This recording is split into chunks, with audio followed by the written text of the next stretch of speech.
হরে কৃষ্ণ।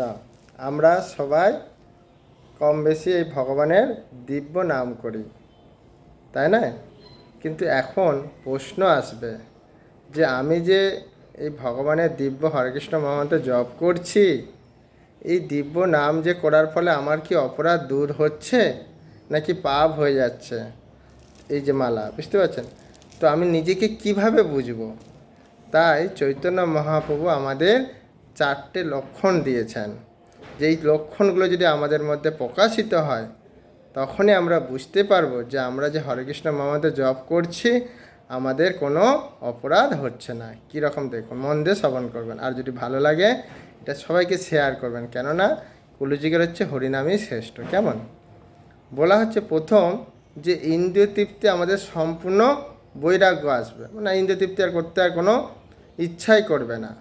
কেমন? এই ভাব যদি আমাদের আসে তাহলে আমরা ভাববো কি আমাদের নাম অপরাধ কোনো আর হচ্ছে না, আমরা সঠিকভাবে নাম করছি। দ্বিতীয় নম্বর, কারো প্রতি ঈর্ষা করব না, আর ঈর্ষা থেকে একবারে মুক্ত, এবং আমাদের হৃদয়ের করুণা আসবে। কীরকম করুণা? যে কোনো জীবের প্রতি আমাদের করুণা ভাব আসবে, তার দয়া বা তাকে কীভাবে ভালো রাখা যায়, তাকে কীভাবে উদ্ধার করা যায়, এই লক্ষণ দেখা দেবে। 3 নম্বর হচ্ছে ভৌতিক যে আমাদের মিথ্যা অহংকার আছে সেইখান থেকে সম্পূর্ণভাবে মুক্ত হব। কীরকম? যেমন আমরা বলি না আমি একজন বড় ইঞ্জিনিয়ার, আমি একজন ডাক্তার, বা আমি একজন বড় প্রচারক। এইসব যে আমাদের অহংকার আছে, এই অহংকার থেকে আমরা মুক্ত থাকব। তখন বুঝতে পারবো যে আমাদের অপরাধযুক্ত নাম হচ্ছে না, আমরা শুদ্ধ নাম করছি। আর একটা কী বলছে, প্রত্যেক জীবের যে স্থিতি অনুসারে সেই জীবকে আমরা ভালোবাসবো, কি হৃদয় দিয়ে। এই ভাব যদি 4টে আমাদের মধ্যে আসে, এই লক্ষণ দেখা যায়, তাহলে আমরা নিজেরাই বুঝতে পারবো যে আমাদের হরিনামে কোনো অপরাধ হচ্ছে না, আমরা শুদ্ধভাবে হরিনাম করছি।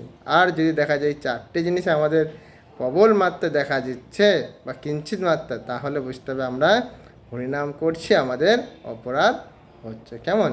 ভিডিওটা ভালো লাগে সাবস্ক্রাইব করবেন, কমেন্ট করবেন, আর কমেন্টে কী লিখবেন?